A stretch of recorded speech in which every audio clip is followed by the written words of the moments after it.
Bom dia pessoal, tudo bem com vocês? Tudo tranquilo? Meu nome é Roberto, canário liciado. Hoje vamos dar sequência aí àquele papo de julgamento. Nós tínhamos falado sobre categorias, sobre variedade, sobre os demais aspectos, não é? Elegância, apresentação, forma. Nós vamos falar hoje sobre tipo. A avaliação do tipo é a avaliação da expressão melânica do canário. Nós temos dois principais tipos de melanina, a eumelanina negra e a eumelanina marrom. E nós temos 4 grupos principais de cores de canários. Temos os canários oxidados, que são os negro-oxidados, verde, cobre, azul, e temos os canários canela, no grupo dos oxidados. No grupo dos diluídos, temos os canários de eumelanina negra, que são os ágatas, e de eumelanina marrom, que são os isabelinos. Na verdade, como há aí diluição, a eumelanina marrom passa a ser bege. Então, um aspecto importante na avaliação do tipo é que o tipo caracteriza a cor do canário. Então, por exemplo, um canário negro oxidado clássico terá eumelanina negra. Se ele for da mutação pastel, um canário negro oxidado terá a eumelanina diluída para cinza chumbo. Então é muito importante que você verifique no manual de julgamento qual é a tonalidade ideal da cor que você cria, tá certo? Por quê? A expressão melânica vai identificar a cor do canário. Bom, como é que eu avalio o tipo? São 3 aspectos principais. O desenho, que são as estrias no dorso do canário.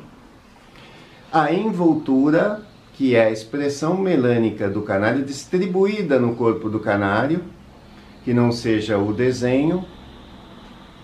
E as partes córneas, o bico e as patas. Então também, esses aspectos são definidos para cada cor melânica e você tem que saber, evidentemente, qual é a tonalidade exata da eumelanina na cor que você cria, tem que saber como é a envoltura e o que se espera dos bicos e das patas, tá? Em geral, canários oxidados, você tem que ter desenho largo e contínuo. Em canários diluídos, você tem que ter estrias ou desenho fino e entrecortado. Mas há exceções, então você precisa consultar o manual. A envoltura. Nos canários oxidados, pede-se envoltura. Também nesse caso, você precisa estar atento ao que o manual pede da sua cor, tá certo? E nos canários diluídos, você precisa de ausência de envoltura. Eu vou tentar ilustrar para que vocês tenham uma ideia do que seria a envoltura, não é? Mas um aspecto importante é que nos canários melânicos o tipo é o aspecto mais relevante, vale 30 pontos, tá certo? A variedade, que é a cor de fundo, vale 15 pontos. Então, o tipo vale o dobro na pontuação do que a variedade. E a categoria, que é a avaliação se o canário é intenso, nevado, mosaico, enfim, vale 10 pontos. Então o tipo é muito importante, mas não é a única coisa. Como eu já falei para vocês, o canário é julgado na sua totalidade. Então não é procurar o canário mais escuro sempre, é mais escuro dentro da tonalidade de cor adequado para aquela mutação. Se o canário tem que ser cinza chumbo, ele não pode ser negro. E simplesmente o aspecto de qual é mais negro não é suficiente. Se ele é mais negro, mas não tem a estria larga e contínua, você está descaracterizando, por exemplo, uma determinada cor. Então, tem que ter envoltura? Tem que ter envoltura. Então, os 3 aspectos na avaliação do tipo têm que ser julgados em conjunto. Você não pode ignorar um e privilegiar os outros. Ah, mas então eu tenho um negro oxidado, mas não tenho o bico e a pata escura. Então, tem o bico e a pata claro. Você está descaracterizando um aspecto do tipo. Ele vai ser penalizado? Vai ser penalizado. Eu diria até que ele deveria ser mais penalizado, mas eu não sou juiz, então, enfim, não é algo que entra na minha seara. No manual de julgamento, pede bicos e patas escuros, tá certo? Ou negros. Então, você precisa ficar muito atento, tá certo? E para você falar, evidentemente, sobre julgamento de determinada cor, quanto mais você criar aquela cor, quanto mais você submeter seus pássaros a julgamento, quanto mais você conversar com outros criadores, quanto mais você indagar os juízes, seja no julgamento no regional, seja num bate-papo informal no Campeonato Brasileiro no regional, ou por WhatsApp, enfim, qualquer que seja a situação, os criadores mais experientes podem te ajudar aos poucos a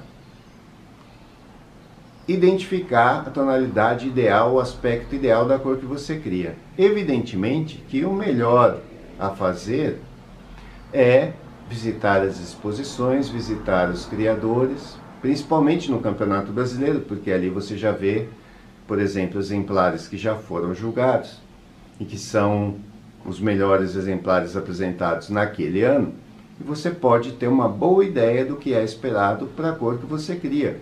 Evidentemente, se você vai, após aos julgamentos, visitar o Campeonato Brasileiro. Então é importante visualizar. E é claro, quanto mais você criar, quanto mais você acompanhar a sua criação, quanto mais você observar as suas aves, mais você vai identificar melhor a cor que você cria. Isso é evidente.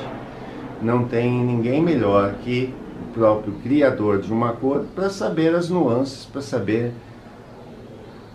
qual é o melhor exemplar.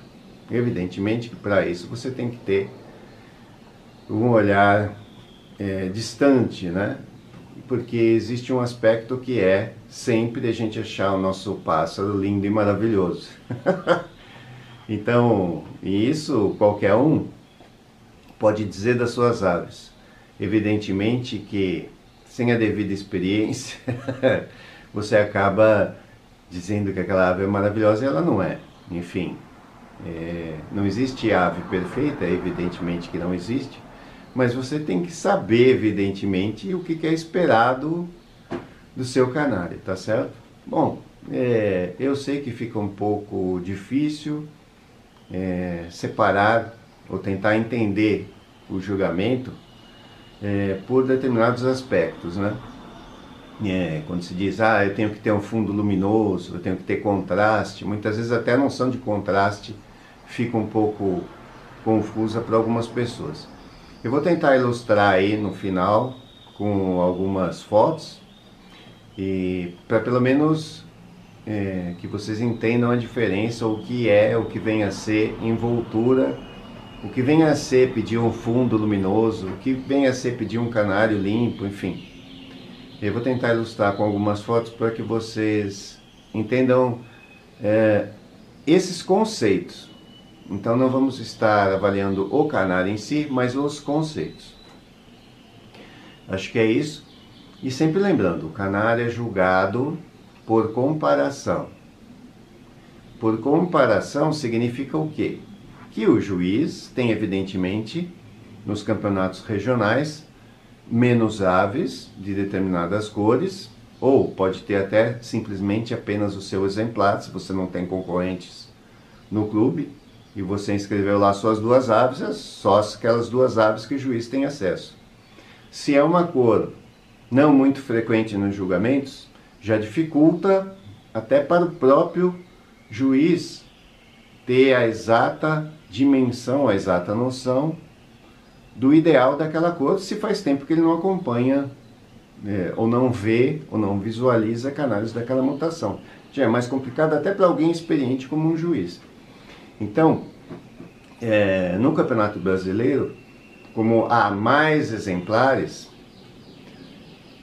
o trabalho fica um pouco facilitado para o julgamento. Por quê? Você tem, evidentemente, muitas nuances, né? Muitas variações na qualidade das aves. E você consegue identificar rapidamente, se eu estou olhando para vários ágatas, qual tem a melanina mais adequada, qual tem menos envoltura, qual tem a espirina fina e entrecortada e assim por diante. Então ele coloca na ordem quais são os melhores exemplares e vai pontuar os primeiros. Então quando se diz, a pontuação vale 30 pontos, mas nunca esqueça que o julgamento é feito por comparação. Então, não é feita uma pontuação primeiro e depois você identifica qual ave tem mais pontos. Não, é feita uma observação e de acordo com o conhecimento dos juízes, no padrão descrito no manual, na experiência deles, na criação, em vários outros julgamentos, enfim, ele ordena aquelas aves da melhor para a menos melhor, digamos assim, né? Ele coloca em ordem e as primeiras ele vai pontuar. Aí sim, ele vai realmente pontuar de acordo com o que está visualizando naquele canário. Então, se o canário fizer, num concurso individual, mais de 89 pontos, ou seja, 90 pontos ou mais, ele é considerado um campeão brasileiro, independente até da classificação dele. Ele pode estar em quarto lugar e ser um campeão brasileiro. Isso significa que o terceiro também foi, o segundo também foi, o primeiro também foi, tá certo? Bom, é isso, acho que deu para dar uma ideia bem básica, mas o objetivo é inspirar ou instigar que vocês procurem mais informações, que vocês procurem ter a noção, evidentemente, de cada aspecto de julgamento, tá certo? Como eu já falei para vocês nos vídeos anteriores, eu não sou juiz, então nem sou a pessoa mais habilitada para estar falando essas coisas para vocês.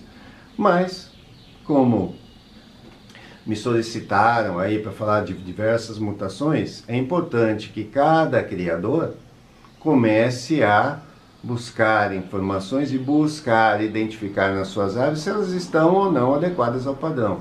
A gente tem que conhecer o padrão daquelas cores que cria. Porque senão você não está criando, nem selecionando. Você está juntando casais para tirar filhotes. E aí cada um tem evidentemente seu objetivo, mas pensando nos concursos, você tem que selecionar os casais mirando um objetivo, né? Mirando os campeonatos, então mirando o melhor exemplar a cada ano. Essa é a ideia. Agora, se você não sabe o que é que você está buscando, fica um pouco difícil, né? Bom, é isso, pessoal. Um abraço a todos. Já peço aí, para quem está se inscrevendo agora, ou quem está visitando agora o canal, que se inscreva. Assiste aí os demais vídeos, deixe os seus comentários, suas dúvidas, suas críticas, enfim, suas sugestões. Estou usando aqui um equipamento diferente e acho que o som está ficando um pouco prejudicado, não sei se vou continuar usando, enfim, mas vamos ver como é que a coisa evolui. E por enquanto é isso, tá ok? Um abraço a todos, até o próximo vídeo.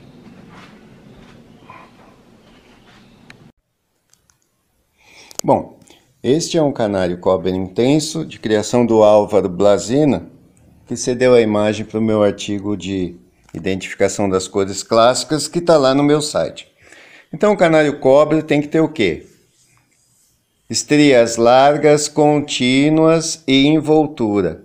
Então você percebe que você consegue identificar a eumelanina negra neste canário, mas o lipocromo entre o desenho você percebe que não é um vermelho puro, é um vermelho misturado com a eumelanina negra. Isso que é a envoltura. Vamos observar comparando agora com o canário ágata da minha criação, o ágata nevado. Percebe que o ágata também tem eumelanina negra, mas tem desenho fino entrecortado e você percebe que entre o desenho o lipocromo é bem vivo. Você não tem a eumelanina misturada com o lipocromo. Espero que tenha ficado claro aí o conceito de envoltura.